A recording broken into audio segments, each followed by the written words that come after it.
think I may have been a little short-sighted last week when I made a video talking about what Trump can do for gun owners over the next 4 years. Because I found a video in one of his campaign promises that, if holds true, he could actually expand gun rights in a way that we have never seen before. And I see this as a huge win. And to be quite honest with you, I think with 100% certainty this is going to happen. Now, if I ask you, who has been one of the single biggest enemies to gun owners over the past 4 years and even before that, what would that answer look like? Leave those guesses down below. I'm really interested to see what you say before we get into the video. Because remember, not only will I talk about how much our gun rights can be expanded upon, but how keeping this agency intact could potentially actually be a better solution for us than dismantling it altogether. We're going to get into that, of course, and it looks like we just keep getting win on top of win. But your opinion may be different than mine.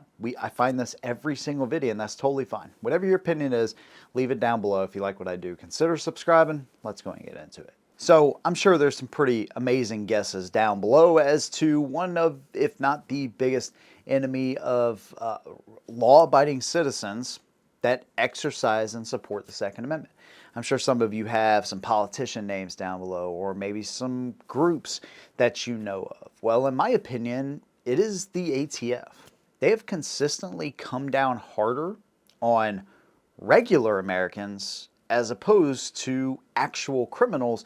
We've seen that in cases like with Fast and Furious, where they intentionally sold guns to straw purchasers, illegal straw purchasers, in hopes of getting these guns that they tracked to high-level Mexican cartel members, which they could then arrest. The only problem is it never worked out like that. I think $1 million worth of guns were sold under this program, one of which was a gun that was used to unfortunately take the life of an ICE agent, Jamie Zapata. I think I'm probably not saying his name right, but regardless, I'll put a picture of Jamie on the screen here.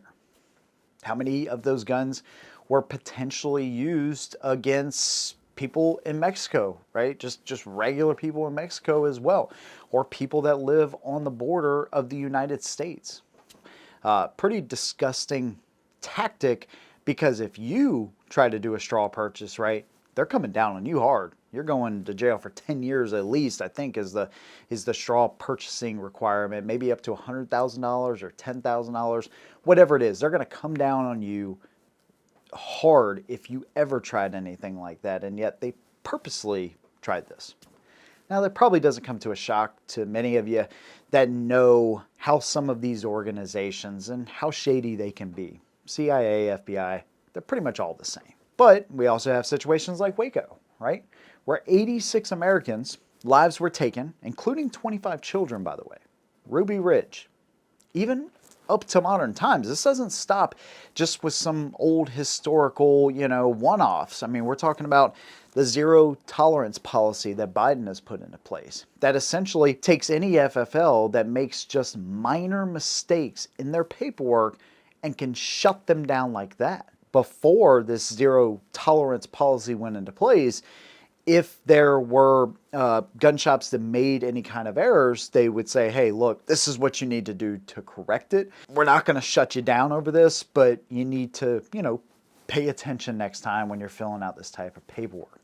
They also will come down on FFLs that are in more urban areas, right? If they have a higher crime rate, like an FFL, there was one amazing article I read from the Heritage Foundation. So if you have like an FFL in rural Indiana as opposed to urban Illinois, right, you're going to have more guns that are used in crimes in those urban FFL areas. That's where they're at, right? There's just no getting around it. So those gun shops are now targeted more under this. In 2012, Alex Bosco made a device that would help his veteran friend, his disabled veteran friend, shoot a pistol easier with one hand. This is the pistol brace, right? Well, the ATF back then said, yeah, it doesn't change the classification of a pistol, right? So no need to go through the NFA and pay a tax stamp and, register it with us and all of this kind of stuff. Well, then they do an about face like basically every 2 years, every 2 to 3 years after 2012. It's, oh, well, we may have to reclassify this thing, or hey, we're going to reclassify this thing. And at the beginning of, what was it, last year, they literally told people, up to 20, 30 million people, that, hey, you don't register these things, you are a felon. And of course, this is under the direction of Joe Biden. Let's just be honest about this, okay? I bring these presidents up for a reason, okay? Obama with the Fast and Furious, that he had no clue what was going on, and then also Biden with the pistol brace ruling. It was a tough situation, right? We legally purchased this thing. Now you're telling us that we either have to remove it, destroy it, turn it in, or make our pistols into SBRs and register them. But fortunately, all of this is going away. At the end of the day, the ATF has been behind all of this. Now you would think with all that record keeping and zero tolerance policies that the ATF themselves are surely good at least, keeping some straight paperwork themselves, and surely they wouldn't lose any firearms or explosives, right? Well, no, they've actually had thousands of them missing. There's a national destruction branch in West Virginia where they destroy these types of firearms and explosives. Well, after a traffic stop, I think in 2015 or 2016, they found that a gun that a guy was carrying had parts from an ATF gun that had supposedly been destroyed. Kind of interesting, right? Well, if you lose a firearm, and in a lot of states, if you don't report that firearm immediately, right, you could face criminal charges. Well, the ATF, now they're a little bit better and a little bit bigger than you are, so they don't necessarily follow the same rules. And not to mention them trying to redefine what a receiver and a frame is, because you can't be trusted. If they don't know every single gun you have, that's a big problem for them. That leads us all around to this. Today, Stephen Dettelbach. This is a known Democrat that has been in charge of the ATF since 2022. And I really got to understand who this guy is in a Face the Nation episode that I watched, where he had a couple of just incredible insights, and his gun knowledge obviously is just superb. Both of them can shoot right through this 75-round clip. The smaller the weapon, the easier it is to hide. Mm-hmm. And in this Face the Nation, not only did we get some little zingers like that, but also their so-called expert had issues breaking down a Glock. The most common handgun in America, their expert couldn't break it down, right? Or he at least had trouble with it to some extent. That Glock with the switch, he definitely couldn't break down. For sure. So there was just so many things wrong with this, but this is such a great representation, right?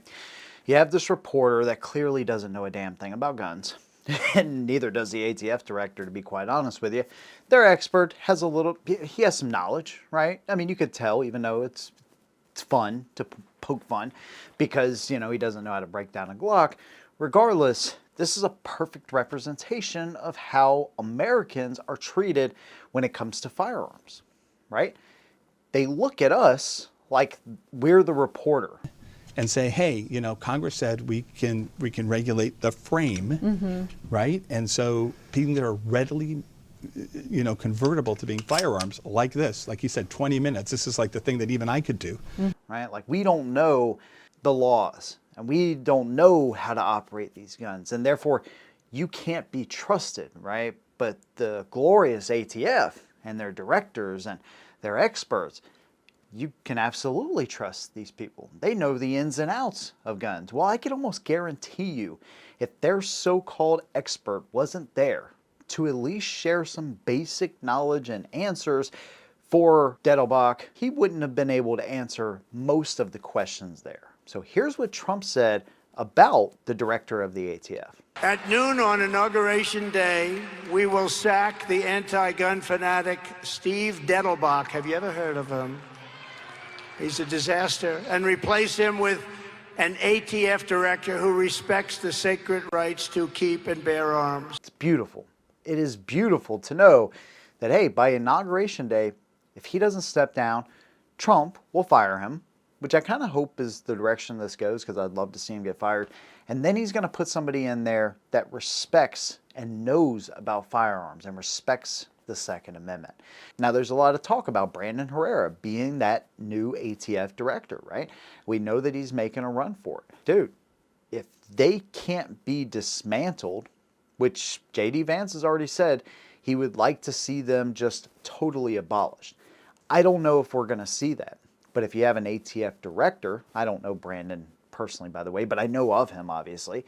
But if you have a director like that in charge of the ATF, all these little rules that we hear and we've heard about over, just decade long, and all the corruption and everything going on in the ATF, and just basic knowledge, knowing firearms and knowing this community, dude, you have what most people will see as a dream ATF director. And I agree, dude. I think you'd be fantastic for the job. Definitely better than any previous ATF director since I've been doing all this, 1,000 times better than any of those guys. So this all sounds great, right? But one thing you have to do, and you have to consider, it's not just about executive orders, right? That another president potentially in 4 years could just overwrite. But you have House, Senate, and the presidency. It's about getting these kind of loosely defined items, rifles, SBR, NFA stuff, right? Passing it through where some of this stuff is taken off of the NFA lists, especially suppressors and SBRs, things like that kind of reflect on the modern day gun owner. Getting it in there where the language is clear. Look, I'm not a lawyer. I'm not the smartest guy on the internet talking about guns, right? But at the end of the day, you shouldn't have to be freaking Calian Noir or, a lawyer, right? to be able to understand what the ATF is trying to do. You're talking about a right. You're not talking about driving a car or, any number of things that they just overcomplicate, like the tax code, right? It doesn't need to be like that. It needs to be simple language where everybody can understand.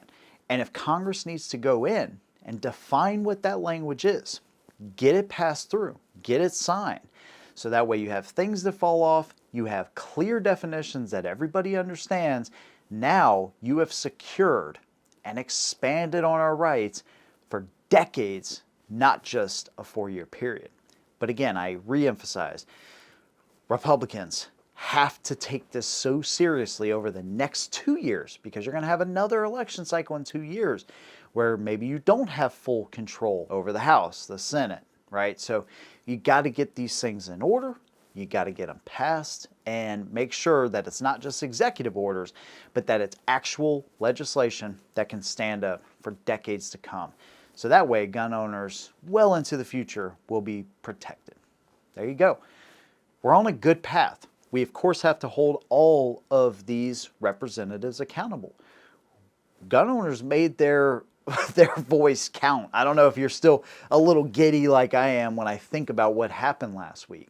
But at the end of the day, you still have to hold them accountable. If they don't do what they say, all of this means nothing. So we just have to make sure we hold them accountable. And we could do that. We've already shown that we can make huge changes in this country, and pushing through, not staying stagnant, not being like, oh, this is great, ammo's cheap and we don't have to worry about new. No. This is about expanding gun rights over the next 2 and 4 years. There you go. That's my opinion, man. I'd love to hear yours. What do you think about Trump saying day one, right? Even before day one, Dettelbach better be gone, new ATF director in. Looking at everything they've done in the past, what are your thoughts about a new direction for the ATF? Love to hear your comments on this, because I know you'll have some good ones. Big thanks to you guys. See you in the next one. And as always, hold them down.